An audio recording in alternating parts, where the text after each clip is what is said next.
Hey, thanks for checking out Pure Delusion. I'm second. So, we're going to be talking about E3 2017. I believe this was a very impressive showing.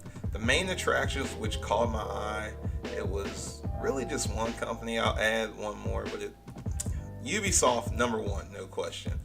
I know everyone's going crazy about Nintendo right now, but I didn't see Pokemon on the Switch, so I don't care. Until I see Pokemon on the Switch, on a console, come talk to me about Nintendo. Until then, not buying it, not interested. You can keep it. And the other company I'm gonna give it to is Sony. So I'm gonna start with Ubisoft because first of all, I kind of feel like I haven't been Ubisoft's biggest fan. I already did a video on my disappointment with Ubisoft and where they've failed to correct glitches in a timely manner and very, very late patches, which makes some of the games not even playable, i.e. Watch Dogs 1 for myself, Assassin's Creed, and recently the Division, which they finally, seems like it's up and running as it should be. Then you got other people still playing For Honor and struggling to even play that game, which I don't own. But the point being is I voiced my dislike for Ubisoft. However, this E3, I felt like they made sure you realize that they put a lot of care into developing games. And it all starts with them bringing out Mr. Miyamoto, the creator of Mario. When the CEO said he reached out to Nintendo from the very get-go of Ubisoft's inception, I kind of thought that was pretty pure. And I also thought the presentation, they had some of their developers on stage, especially the creator of Beyond Good and Evil 2, kind of getting teary-eyed and breaking down. And then when they brought a ton of people on stage, I really felt like that showed you that Ubisoft is more than just this huge company. Now, why I had this opinion, you may ask? Well, Ubisoft, how their studios are set up, they're all around the world. So I always felt like it has to be disconnected. How can you possibly have that much passion in this game when it's so many games coming out and they're all passing all these different studios' hands? I kind of felt like they were just disconnected. They really weren't connected with their fan base, especially with all the glitches and everything else. But when you look at all the games in which they released this E3 and the new IPs, it was pretty impressive. I'm just going to go down the list that they pretty much had. So obviously Beyond Good and Evil was a big one. We had Mario and the Rabbids Kingdom Battle. That was big for the kids. The Crew 2, not interested. Transference for the VR people, unless they're trying to do something. Skull and Bones. Now that was the one that caught my eye immediately. An adventure game where I get to be a pirate. I thought that was awesome, the whole idea of it. Going to loot treasure and explore islands, getting to meet different civilizations. That was what I had as soon as I saw the pirate ships in the water. Then it kept going, and it looked like it was just a naval combat game. And not really too interested in that. Hopefully they show more. Hopefully there's more to it than just naval combat. But if that's the main thing this game's predicated on, not interested. But it did get me excited for a bit. Starlink, was that Toys for Life or something like that? Whatever. That I get it, kids. That obviously seems very cool. I wish there was something like that when I was a kid, but I'm not interested in it. Unless a new IP, Far Cry 5.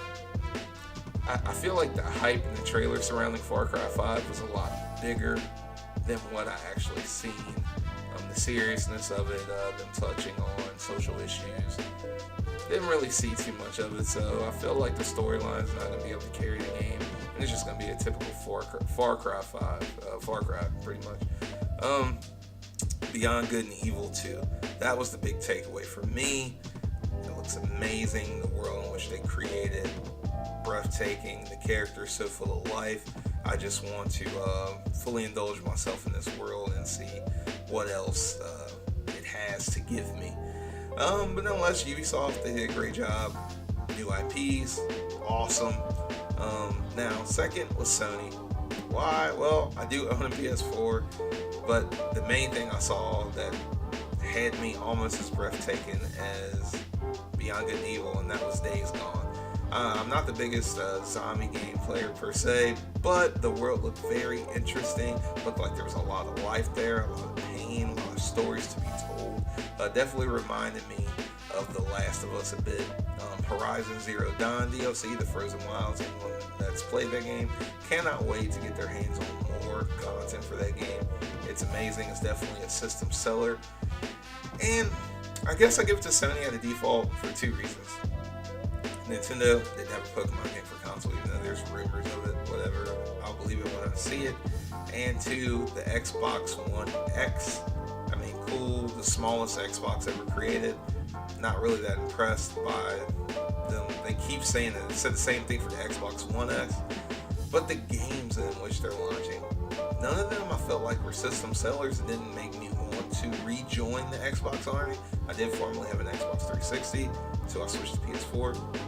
And the biggest thing in which I'm seeing from Sony versus Microsoft, and I really hope Microsoft gets on board on this, is, okay, that's great, you're introducing new IPs, but they just don't seem that interesting. At least they're trying. I'll give them that. At least they're trying, but it just wasn't enough. I feel like if you have an Xbox One or an Xbox One S, do not buy the Xbox One X. These naming conventions are terrible, by the way. If you don't, and you really liked what you saw at E3, go ahead and grab one. But I feel like the bigger play is, let's wait a year, and I'm pretty sure there's going to be a brand new console cycle on the way. But Sony, Days Gone, Horizon Zero Dawn DLC, didn't really too care much about the Nathan Drake.